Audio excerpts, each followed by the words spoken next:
Welcome back to clean news Rajasthan. चलिए देखते हैं राजस्थान की 15 फटाफट बड़ी खबरों को।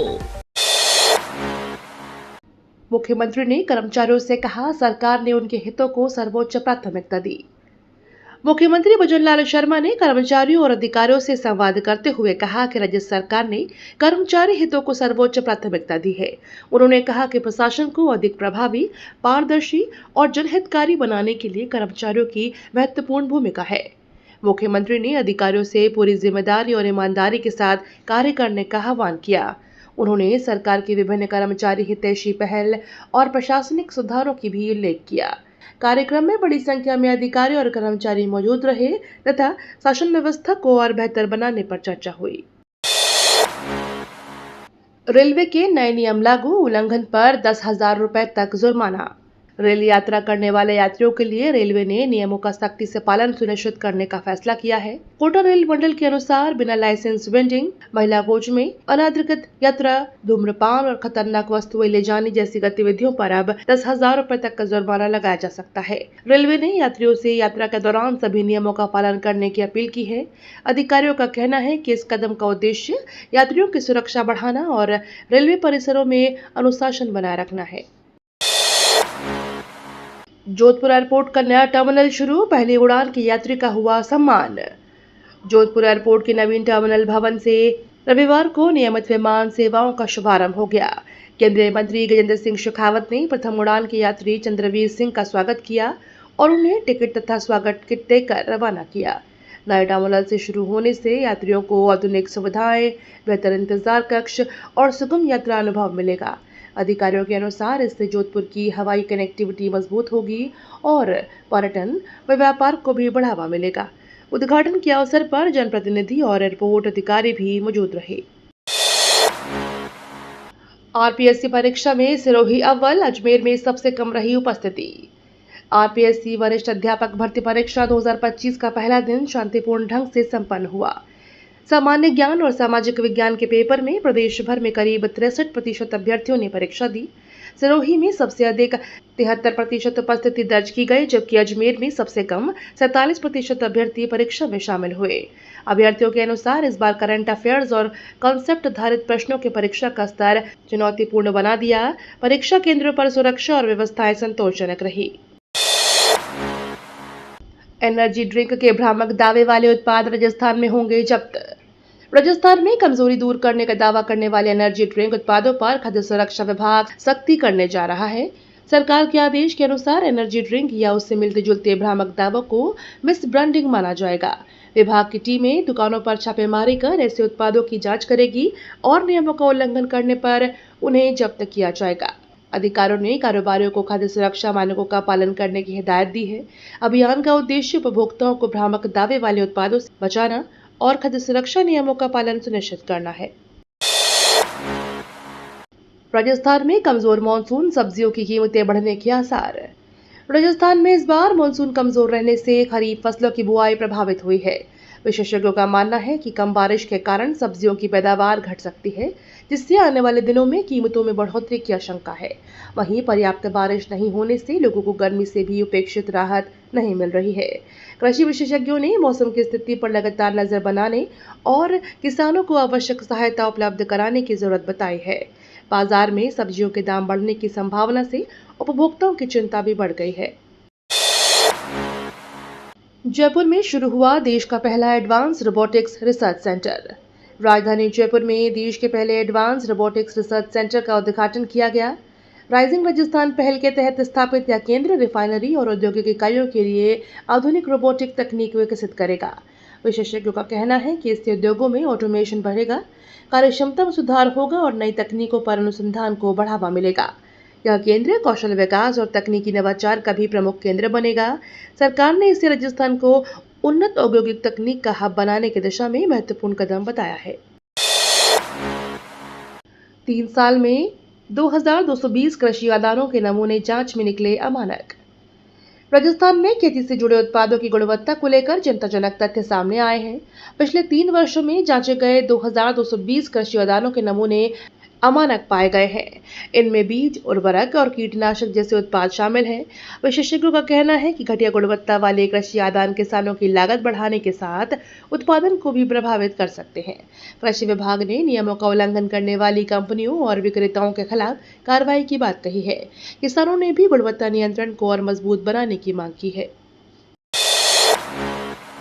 उदयपुर में पशु आहार संयंत्र को मंजूरी, 42,000 किसानों को मिलेगा लाभ। उदयपुर के भटेवर में 9 हेक्टेयर भूमि पर पशु आहार संयंत्र स्थापित करने का रास्ता साफ हो गया है।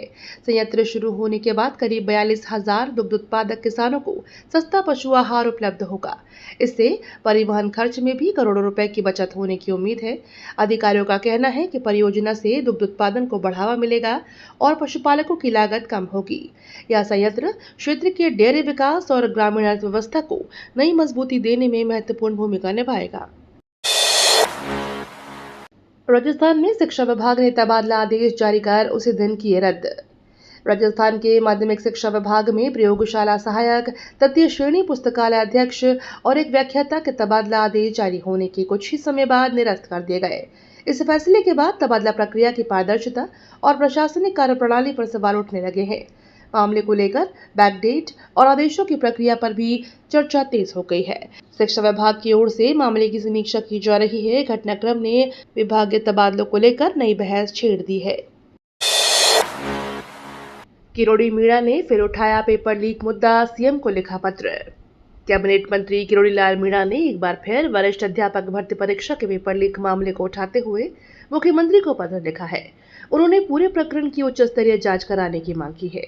पत्र में कांग्रेस नेता सलमान खुर्शीद और आरएलपी की पूर्व नेता स्पर्धा चौधरी का भी उल्लेख किया गया है।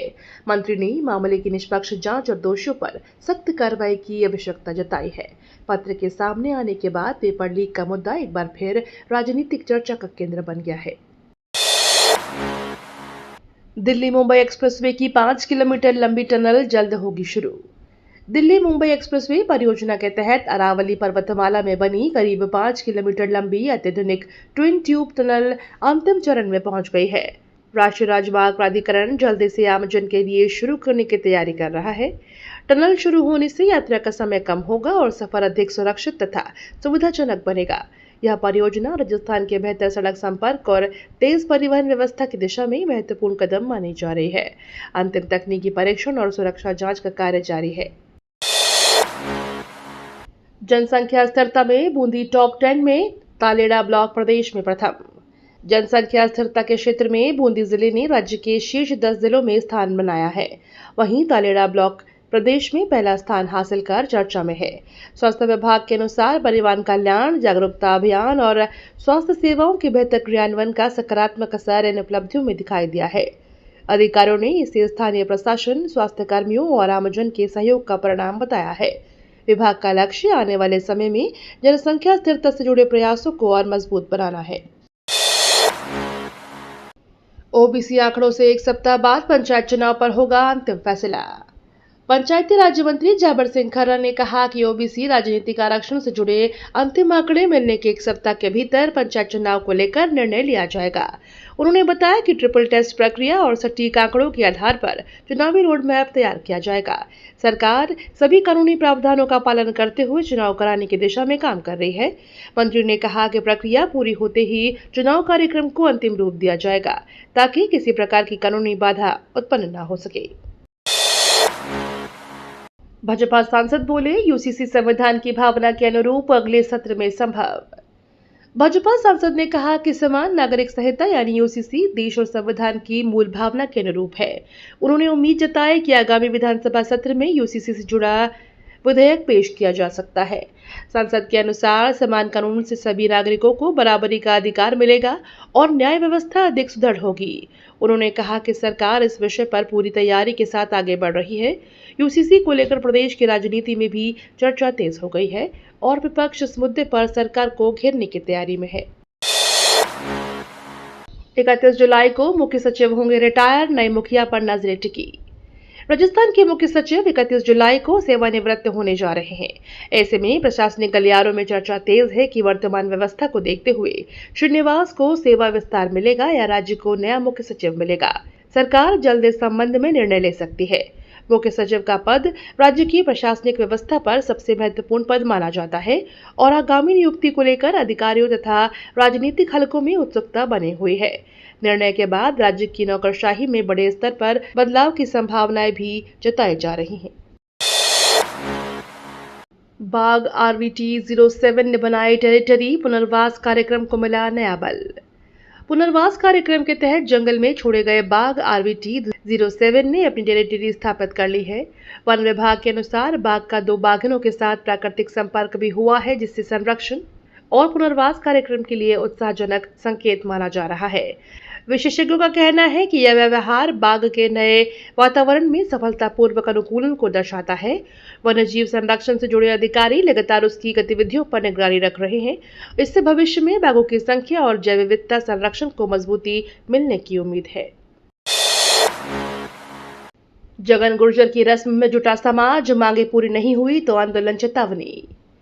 पूर्व दस्यु जगन गुर्जर की हत्या के बाद विभूतिपुरा गांव में आयोजित 12वीं और पगड़ी रस्म में बड़ी संख्या में लोग शामिल हुए। इस दौरान गुर्जर समाज ने CBI जांच सहित अपनी 5 प्रमुख मांगों को जल्द पूरा करने की मांग दोहराई। समाज के प्रतिनिधियों ने कहा कि यदि समय रहते उचित कार्रवाई नहीं हुई तो व्यापक आंदोलन शुरू किया जाएगा। कार्यक्रम में समाज के कई वरिष्ठ लोग मौजूद रहे और न्याय की मांग पर एकजुटता दिखाई। प्रशासन पूरे घटनाक्रम पर नजर बनाए हुए है।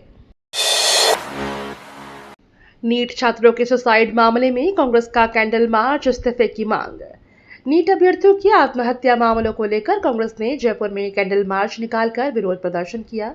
प्रदर्शन के दौरान पार्टी नेताओं और कार्यकर्ताओं ने केंद्रीय शिक्षा मंत्री धर्मेंद्र प्रधान के इस्तीफे की मांग की। कांग्रेस का आरोप है कि परीक्षा प्रणाली और छात्रों से जुड़े मुद्दों को गंभीर लापरवाही हुई है। प्रदर्शनकारियों ने छात्रों की सुरक्षा, मानसिक स्वास्थ्य और पारदर्शी परीक्षा व्यवस्था सुनिश्चित करने की मांग उठाई। कैंडल मार्च में बड़ी संख्या में कार्यकर्ताओं और समर्थकों ने भाग लेकर सरकार के खिलाफ अपना विरोध दर्ज कराया। कांग्रेस सेवा दल का भाजपा सरकार के खिलाफ अभियान, 23 जुलाई को महासम्मेलन। कांग्रेस सेवा दल ने भाजपा सरकार की नीतियों और कार्यशैली को जनता के बीच उजागर करने का संकल्प लिया है। इसी उद्देश्य से 23 जुलाई को दिल्ली में महासम्मेलन आयोजित किया जाएगा। सेवा दल पदाधिकारियों का कहना है कि सम्मेलन में संगठन को मजबूत बनाने, जनहित के मुद्दों को उठाने और सरकार के खिलाफ अभियान की रणनीति तय की जाएगी। कार्यक्रम के विभिन्न राज्यों से कार्यकर्ताओं और नेताओं के शामिल होने की संभावना है। कांग्रेस इसे आगामी राजनीतिक गतिविधियों के लिए महत्वपूर्ण आयोजन के रूप में देख रही है। सिकोई डिकॉन मामले में महिलाओं की जन आक्रोश रैली, प्रशासन को अल्टीमेटम। सिकोई डिकॉन मामले को लेकर महिलाओं ने जन आक्रोश रैली निकालकर प्रशासन के खिलाफ नाराजगी जताई। रैली में बड़ी संख्या में महिलाओं ने भाग लिया और मामले में तुरंत कार्रवाई की मांग की। प्रदर्शनकारियों ने प्रशासन को बुधवार तक का अल्टीमेटम देते हुए कहा और मांगे पूरी नहीं होने पर आंदोलन और तेज किया जाएगा। महिलाओं का आरोप है कि मामले में अपेक्षित कार्रवाई नहीं हुई है। प्रशासन ने ज्ञापन प्राप्त कर उचित कार्रवाई का आश्वासन दिया है, जबकि क्षेत्र में स्थिति पर नजर रखी जा रही है। 25 जुलाई से थमेंगे मांगलिक कार्य, देवशयनी एकादशी से शुरू होगा चतुर्मास। देवशयनी एकादशी के साथ 25 जुलाई से चतुर्मास की शुरुआत होगी और इसी के साथ मांगलिक कार्यों पर विराम लग जाएगा। इससे पहले 22 जुलाई को बड़लिया नवमी और 25 जुलाई को देवशयनी एकादशी के अवसर पर स्वयं सिद्ध अबूझ मुहूर्त होगा। ज्योतिषाचार्यों के अनुसार इन शुभ मुहूर्तों में विवाह, गृह प्रवेश और अन्य मांगलिक कार्य किए जा सकेंगे। चतुर्मास के दौरान धार्मिक अनुष्ठानों, व्रत, पूजा पाठ का विशेष महत्व माना जाता है। श्रद्धालु इस अवधि में धार्मिक गतिविधियों में अधिक भाग लेते हैं। स्मार्ट मीटर लगते ही आया 42,000 का बिल, जांच शुरू। सिरोही जिले के नागानी गांव में स्मार्ट मीटर लगने के बाद एक उपभोक्ता के नाम 42,000 रुपए का बिजली बिल जारी होने का मामला सामने आया है। उपभोक्ता ने आरोप लगाया है कि विभागीय कर्मचारियों ने बाद में नाबालिग बच्चे से हस्ताक्षर भी करवा लिए। विद्युत निगम ने स्वीकार किया कि गलत मीटर नंबर अपलोड होने से त्रुटि हुई है। विभाग ने बिल में सुधार करने और पूरे मामले की जांच कराने का भरोसा दिया है। घटना के बाद स्मार्ट मीटर व्यवस्था को लेकर उपभोक्ताओं में चिंता बढ़ गई है। जेईई ओलंपियाड में स्कॉलरशिप और कैश रिवॉर्ड, आर्थिक रूप से कमजोर छात्रों को मौका। जेईई ओलंपियाड के माध्यम से प्रतिभाशाली विद्यार्थियों को करोड़ों रुपए की स्कॉलरशिप और लाखों रुपए के कैश रिवॉर्ड जीतने का अवसर मिलेगा। आर्थिक रूप से कमजोर छात्र भी निर्धारित प्रक्रिया के तहत इसमें भाग ले सकेंगे। आयोजन का उद्देश्य प्रतिभाशाली विद्यार्थियों को आगे बढ़ने का अवसर देना और उच्च शिक्षा की तैयारी में सहयोग करना है। इच्छुक अभ्यर्थियों को तय समय सीमा के भीतर आवेदन करना होगा। आयोजकों के अनुसार प्रतियोगिता से छात्रों को अपनी क्षमता परखने और बेहतर शैक्षणिक अवसर प्राप्त करने का लाभ मिलेगा। बुटाटी धाम मंदिर में 22 करोड़ के गबन का जांच रिपोर्ट में खुलासा। नागौर जिले के बुटाटी धाम मंदिर में 22 करोड़ रुपए की कथित गबन और वित्तीय अनियमितताओं का मामला सामने आया है। जिला कलेक्टर की जांच समिति ने अपनी रिपोर्ट सौंपते हुए राशि के दुरुपयोग, सुनियोजित गबन और गंभीर प्रशासनिक अनियमितताओं का उल्लेख किया है। रिपोर्ट में यह भी कहा गया है कि मंदिर सरकारी भूमि पर बना हुआ है, इसलिए इसका संचालन विकास समिति के नियंत्रण में नहीं होना चाहिए। जिला प्रशासन अब रिपोर्ट के आधार पर आगे की कार्रवाई की तैयारी कर रहा है। मामले को लेकर क्षेत्र में व्यापक चर्चा शुरू हो गई है। ये तो थी राजस्थान की बड़ी खबरें। रोजाना सबसे पहले अपडेट पाने के लिए क्लीन न्यूज राजस्थान को अभी सब्सक्राइब करें।